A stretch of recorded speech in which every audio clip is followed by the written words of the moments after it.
DCC పదవీ రేసులు అక్కడి ఆశావహులకు చివరికి నిరాశేనా? అధిష్టానం ఇప్పటికే ఓ పేరుకు టిక్ పెట్టేసిందా? కార్యకర్తల అభిప్రాయాలను అధిష్టానం పరిగణలోకి తీసుకుంటుందా? కేవలం వారి పేరు చెప్పి తన మార్కు చూపించబోతోందా? మరొకసారి ఆ ఎమ్మెల్యేకి అధ్యక్ష పగ్గాలు అప్పగిస్తారనే ప్రచారం నిజమేనా? సీఎం సొంత జిల్లాలో పార్టీ పగ్గాలు అందుకునేదెవరు? చివరికి భంగపడేదెవరు?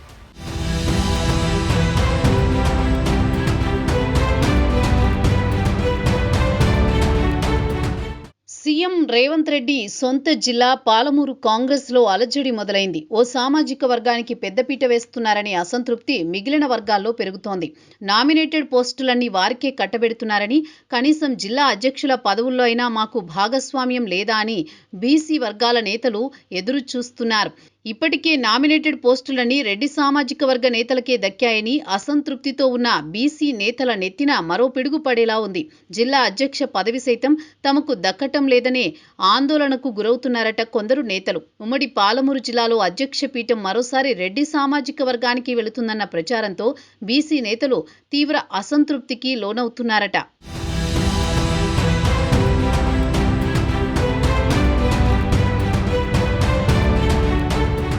కార్యకర్తల అభీష్టం మేరకే అధ్యక్ష ఎంపిక ఉంటుందని కాంగ్రెస్ నాయకత్వం చెబుతున్నా ఆల్రెడీ రెడ్డి సామాజిక వర్గ ఎమ్మెల్యే డీసీసీ పగ్గాలు ఇచ్చేందుకు గ్రౌండ్ రెడీ అయిందనే ప్రచారం జరుగుతోంది. ఉమ్మడి పాలమూరు జిల్లా రాజకీయాల్లో మొదటి నుంచి రెడ్డి సామాజిక వర్గం ఆధిపత్యమే నడిచింది. రేవంత్ సీఎం అయ్యాక అన్ని సామాజిక వర్గాలకు సమ ప్రాధాన్యం ఉంటుందని పార్టీ నేతలు ఆశించారు. జిల్లా కాంగ్రెస్ అధ్యక్షుల మార్పుపై చాలా కాలంగా ప్రచారం జరుగుతూనే ఉంది. ఉమ్మడి పాలమూరు జిల్లాలో క్షేత్రస్థాయిలో ఏఐసీసీ కమిటీ పర్యటించి ఆశావహుల నుంచి దరఖాస్తులు స్వీకరించి అధిష్టానానికి పంపించిందట.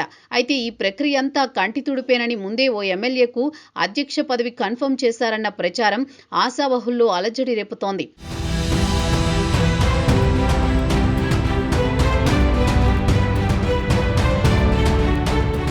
కాంగ్రెస్ ప్రభుత్వం అధికారంలోకి వచ్చాక మంచి రోజులొస్తాయని ఆశపడ్డ బీసీలకు అన్యాయమే జరుగుతోందట. సీఎం తన సామాజిక వర్గానికే పెద్దపీట వేస్తున్నారన్న అభిప్రాయంతో ఉన్నారట బీసీ నేతలు. మాజీ ఎంపీ జితేందర్ రెడ్డికి ఢిల్లీలో రాష్ట్ర ప్రభుత్వ ప్రత్యేక ప్రతినిధి పదవిని ఇచ్చారు. వనపర్తి మాజీ ఎమ్మెల్యే చిన్నారెడ్డిని ప్రణాళికా సంఘం ఉపాధ్యక్షుణ్ణి చేశారు. అదే నియోజకవర్గానికి చెందిన శివారెడ్డికి స్పోర్ట్స్ అథారిటీ చైర్మన్ పదవి దక్కింది. సీఎం సొంత నియోజకవర్గానికి చెందిన గురునాథ్ రెడ్డికి పోలీస్ హౌసింగ్ కార్పొరేషన్ చైర్మన్ పదవి ఇచ్చారు. ఇలా కీలక పదవులన్నీ రెడ్డి సామాజిక వర్గానికే కేటాయించడంతో బీసీ నేతల్లో అసంతృప్తి రాజుకుంది. కనీసం డీసీసీ అధ్యక్ష పదవైనా బీసీలకిస్తారని ఎంతో మంది ఆశలు పెట్టుకున్నారట. కానీ మరోసారి అన్యాయం జరిగేలా ఉందని బీసీ నేతల్లో కలవరపాటు మొదలైందట.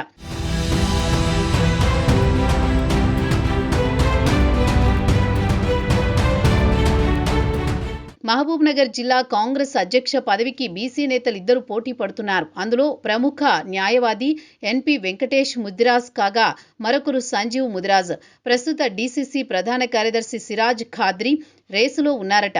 అయితే ప్రస్తుతం డీసీసీ అధ్యక్షుడిగా ఉన్న దేవరకద్ర ఎమ్మెల్యే మధుసూదన్ రెడ్డి మరోసారి అధ్యక్ష పదవి దక్కించుకోవాలని పావులు కదుపుతున్నారట. ఇక వనపర్తిలో చిన్నారెడ్డి, ఎమ్మెల్యే మేఘారెడ్డి రెడ్డి సామాజిక వర్గ నాయకులకే డీసీసీ దక్కేలా ప్రయత్నాలు చేస్తున్నారట. ముదిరాజ్ సామాజిక వర్గానికి చెందిన వాకిటి శ్రీహరికి కాస్త ఆలస్యమైన కేబినెట్లో చోటు దక్కింది. డీసీసీ కూడా దక్కితే తమకు న్యాయం జరుగుతుందనే ఆలోచనలో బీసీ నేతలున్నారు.